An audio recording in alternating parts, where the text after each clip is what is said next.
I came to Tennessee as a Texan, and I still am one, but I think that there might be a new shade of orange in my future.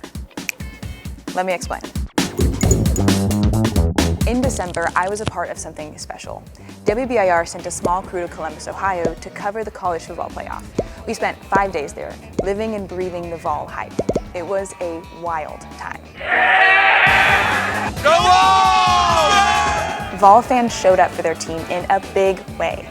Even Kirk Herbstreit from College Game Day said it was the biggest visiting fan crowd he's ever seen. Orange was everywhere. Now, I'm gonna be honest with y'all. The whole Tennessee thing is kind of new to me, and that's actually true for sports in general.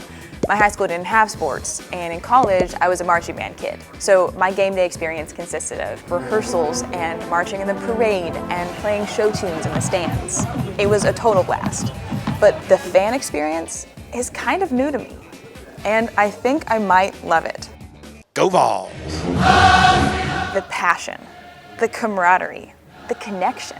It's this unspoken rule. If you're wearing orange, you're family. 10 News anchor Brittany Bailey and I started our game day experience early at 6 a.m. with some live shots. We are here outside Ohio Stadium. That's where we met our new best friends. Go Vols, baby, yes! 3 guys from Middle Tennessee with a tailgate setup right next to us. See, we've got Josh, John, and Trey, and you've got quite the setup going on here. That's them. They adopted us for the day, let us charge our equipment, gave us waters and homemade breakfast, even let us use their private porta potty. Really fancy, I know. But more than that, they had our backs. Later that day, when an Ohio fan got a little too rowdy and pushy with us, they stepped in physically to shield us from that fan. Brittany Bailey and I interviewed them again after the Vols tragically lost. But even after a beatdown of the game, they kept the faith. We'll regroup and go again next year. I'm still going to be here whether we win or lose. Even though the players did not manage to get it done on the field, the fans say that doesn't change the way they feel about their team one bit. That's the Tennessee Volunteer fan base. Passionate and loyal, and just a little bit rabid in all the best ways possible. Let's take a look back at this past season and the fans that went above and beyond to support their team. Home sweet home to me!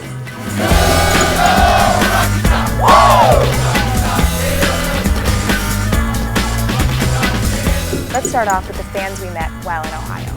First up, Corey Brooks.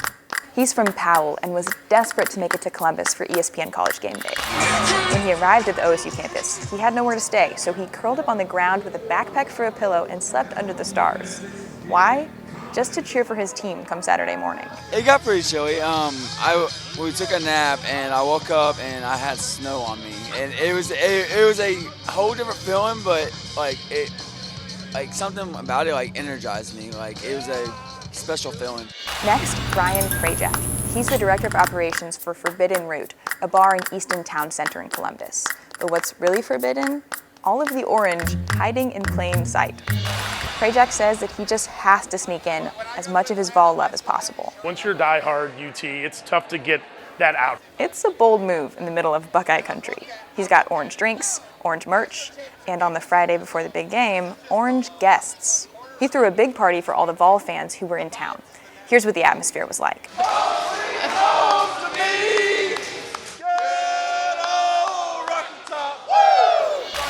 These are just a few of the Vol fanatics we met while in Columbus. But this fan base has been going above and beyond all season. Let's take a look at some of the stories we covered before the playoff game. First up, Kason Cagle, who went viral for having the most fun. Sam Perez shows us the mind behind those legendary dance moves. I always knew I had good dance moves, but I finally got to show them out. 13-year-old Kason Cagle says he's always loved dancing and the Tennessee Vols. I think we got the best atmosphere in college football. Best environment, best everything, best stadium, best team, best everything. He shared that love with Big Orange Country on Saturday in Neyland Stadium as the Vols battled it out against the Florida Gators. My third game and my favorite one, of course. He made it on the Jumbotron and started to dance. By halftime, his moves had spread across social media. By the third quarter, Cagle says he found out he was on ESPN. I never experienced something like that, and I love the feeling though, because everybody loves my dance moves. Now, even the Tennessee Vols have shared his dancing. That made me go insane, And then I checked TikTok and there's all kinds of videos about me. I'm just like, this is crazy. That's when I realized I was like actually like really famous. All throughout the game, Kaysen kept those dance moves going. I mean, yeah, I was tired, but like, of course I'm going to do it. I mean, I love doing it. It's just, I love dancing pretty much. Love for dancing that comes from watching his sister Carly, who was right alongside him at the game. People were constantly yelling out of their cars, like trying to get his attention and stuff. It was just an insane experience. I was like, that's my little brother. Kaysen says he was happy to use his moves to motivate the team and the fans. What if we wouldn't have won if it wasn't for me? I also think like half the fans would have left the game with how bad we're playing if it wasn't for me. The night ended in a win for the Vols and a win for Kaysen. In Knoxville, I'm Sam Perez. Next up is Bobby Inman, who would not let a 5-hour time difference get in the way of supporting his team. Lauren Davis spoke with him. Go Vols. The matchup between the Vols and the Buckeyes is this Saturday night at 8. Bobby Inman says he'll be watching even with the time difference. The ball game starts at 1 a.m. my time. It's scheduled to end, 4:30. Inman has lived in the United Kingdom for more than 2 decades. That means more than 2 decades of watching games overseas. And I would have to pay like £5 to listen to a ball game some nights and to get access through Yahoo. And nowadays it's a little more easier with the sport becoming more global. He says when there are night games, he's usually watching alone. He remembers in his early years where the Vols beat Florida at the last second with a field goal. It was 4 o'clock in the morning. I couldn't cheer. I couldn't yell. I literally ran out into my yard and just kind of did like this for a little bit because I could just in a silent kind of dance. This past October, he took a trip stateside and introduced his then fiancée to Tennessee. We ended up getting married in the Smokies, but yeah, I took the opportunity to replenish all of my Vols gear. I think I got 4 hats and shirts. I got her. She got some of the checkerboarded dungarees. Inman says he also was able to take her to a football game while they were in town. It turned out to be the Alabama game this year. What a great game to take her to experience her first ball game. It was just absolutely wonderful. Okay, next is Chad Chesney, another international story about a fan who traveled 30 hours to see the Alabama game. Ellis Rold caught up with him after the big win. A family man on a mission, and it was nearly impossible. The flights were pretty tight. I had 30 hours to make 26 hours of travel. As time ticked, he felt grateful. It's really family. And then also, how can you not enjoy watching the Vols play Alabama on the 3rd Saturday in October? Chad Chesney had to go on a business trip to Taiwan, but the more serious occasion played out on the football field. It was important for me to try to get back to the game because it's an opportunity for me to spend time with my parents. They've had season tickets for years. I don't get to go to that many games with them. Chesney was born of all. My dad graduated from University of Tennessee, so I grew up on Tennessee football, Tennessee basketball. A parent trying to get to his parents, a moment Chesney's daughter wanted to memorialize before it went up in smoke. All right, so my daughter, sophomore here at UT, knew I had this crazy flight, so she asked me to film just little video clips at each step along the way. Shot, go Vols. All right, it's about 8 hours until kickoff. Those TikToks documented Chesney's 30-hour trip across the world. A daughter helping a father to see his parents on top of Rocky Top, which is, of course, home sweet home. I think it just shows how much we love Tennessee football, how much we love Tennessee athletics, and just the community, and how willing we are to do whatever it takes to get there to support our team. Because once you walk into Neyland, it's all one big family. You've got all the Vol for Lifes and Vol Nation just screaming at the top of their lungs, bringing out the Neyland effect to support the team. Everybody just kind of bands together. It's something we have in common. The things we do for family and the Vols. In Knoxville, I'm Ellis Rold. Next up, the Tennant family, who has celebrated almost all their major milestones in Big Orange fashion. Emily Ray Cochran caught up with them ahead of the birth of their first child. Kayla and Michael Tennant are 2 of the biggest Vol fans I've met since being in Tennessee. From their wedding colors being orange to their engagement photos being taken right here inside Neyland Stadium, a lot revolves around Tennessee sports for them, including the next chapter of their lives, which is none other than a baby. The couple had been trying for nearly 4 years, and when it finally happened, 2 of their favorite Vols sent a surprise message. Take a look. What's up, Michael and Kayla? I wanted to congratulate you both on welcoming your first child and the newest member of the Vol Nation. I'd also like to be the first to tell you that you are welcoming in a Lady Vol. Go Vols. Congrats, you guys. Go Vols. That's right, you heard it here first. It's a Lady Vol. Kayla, Michael, and their whole family were so excited when Kirby and Zakai revealed the gender, so much so that no one took an actual video of the couple's reaction themselves. They had a lot of emotions following the videos. We're both from Bristol, Tennessee, so I grew up, my family loves the Vols. They bleed orange, they always have, so that's just the way I was born. I have them take the time out of their day, like for us, that was pretty amazing. And we were shocked. It was because we just knew it was going to be someone, but Ziegler's my favorite on the basketball team, so I was super shocked that it was him. So, and that's also like our family didn't get videos; they were all videoing the video of the players, like none of us. So, like, okay. Kayla's sister planned out the entire thing. Such a sweet story. The due date for Kayla and Michael's baby Lady Vol is January 2nd. The next story is so sweet. It's about Josh Hazelwood, who memorialized his late papa by decorating his gravesite with the signature Neyland checkerboard. Emily Ray Cochran spent time with him while he did it. Josh Hazelwood has been a Tennessee football fan since the moment he could walk.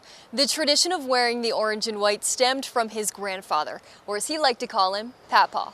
The two would never miss an opportunity to sit on the front porch and just talk about how much they disliked other SEC teams, especially Alabama and Georgia. Hazelwood is proving that although his papa is no longer here on earth, his love for Tennessee football can still transcend into the afterlife. As a lifelong Tennessee football fan, Josh Hazelwood has learned to stay loyal, even when things don't work out in favor of the Vols. No one taught Hazelwood that more than his papa Carroll. Even if things go bad, you know, you're going to put the orange on next week. He always did. All the time, he had on a Tennessee hat everywhere he went. Vol football was always their strongest bond. The 98 season, and that's actually his handwriting. He wrote in all the scores. But Papa loved any team who wore the orange and white. I don't know, he's just all Vol everything. Tennessee played it, he'd sit down and watch it. 3 years ago, Papa passed away from cancer. He was almost like, it was like I had an extra dad growing up. You know, we miss him every day. So how far would you go to stay connected to someone you love? For Hazelwood, it all started with an orange spray can and some leftover wood. A smaller version of the famous checkerboard end zones in Neyland Stadium. What really inspired it was the 2022 season. I hated that he wasn't here to actually see it and take it in, and I've continued the tradition last year and continuing it this year as well, and kind of keeps him involved even though he's not here. Hazelwood checks the checkerboards every other week during the football season, making sure the details are perfect. Missed a few stragglers here. It turns out they call it real orange. Makes a lot of sense to me. Tennessee orange is real orange.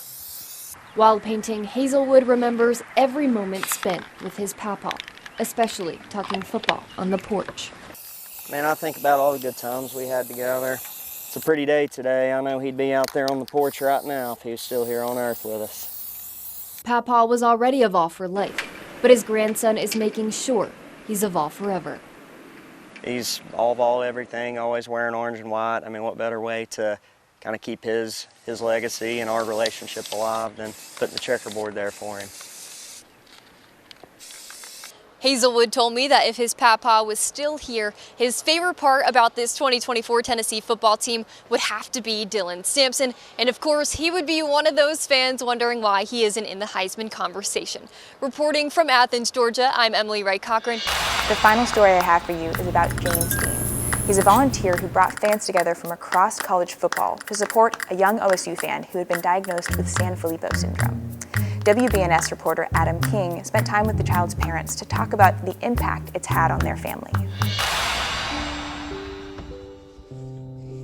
In the Wilmore home, laughter fills the air. A joy that you can't miss. These moments Yep, you wear it. You gotta go catch it. Here you go. Here, go catch. Go long. are worth fighting for. Because these simple smiles on the swings mean everything to this family. He has always been kind of just clumsy. Growing up, Clark faced challenges. Probably since the time he was like 2, a little bit of rounding in his lower back. And so we decided to have that checked out. No other concerns that we had. But after going through testing, we got the genetic test back, which officially said, yes, he has Sanfilippo. A rare disease, often described as childhood Alzheimer's. I was devastated. In my mind, I'm sitting there thinking, like, I'm not going to watch him grow up. It was then Japheth turned to social media, sharing the news and his devastation. Yeah, no, I had made that post just to try to kind of share what we were going through, and you know, it started taking off pretty quickly as far as getting shared by other Buckeye fans. But there was also a Tennessee fan taking notice. I just thought, you know, let's see if we can't make him have a really good Christmas. You know, memories are important when you've got a disease that's taken that much time away. That's when Tennessee fan James Dean used his own platform, putting out a call to give this family a memory they'll never forget, and an army of volunteers responded. And then it really took off. And it at one point we were averaging about $1,000 an hour coming in just from fan bases all over. Tennessee fans had turned what was once a goal of jerseys or tickets to the game into something so much bigger. He wrote me back and he said, hey, my wife and I have talked about it. And he was like, we met a doctor in North Carolina today, you know, I guess over the phone or whatever. And they want to take on Clark as a patient, but we've got all this travel stuff. Do you think we could earmark some of the money for that? And I'm like, no, we're going to earmark all the money for that. But it didn't just stop with the Vols. Michigan fans, Oklahoma, Alabama, all across college football. People putting down their fandom to pick up Clark. You know, it's good to see that we can help, and it turned into a real blessing for everybody involved to be able to hopefully, if not outright stop the progression, at least slow it down. Because like I said, every memory matters now, you know, so that's kind of where we're at. For them to all kind of decide there's more to this than just the game. There's more to this than the rivalry. I've seen people saying, like, we're all human. Like, at the end of the day, we're all human. One tweet giving the Wilmores the greatest Christmas gift of all, a chance to get Clark to a specialist. We didn't have hope right away.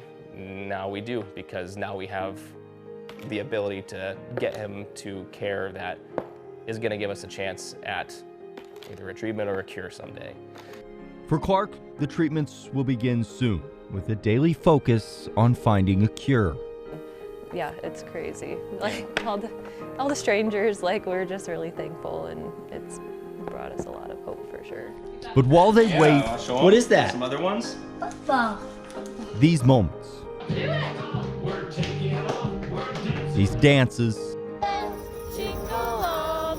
they are instant memories that the Wilmore family will cherish. And thanks to an army of volunteers, this home can share in laughs with hearts full of hope. My time in Columbus and honestly assembling this piece has shown me what Vol Nation is all about. It's about coming together to have a really great time, but it's also about showing each other care, no matter the distance or the odds. In Knoxville, I'm Jillian Taylor.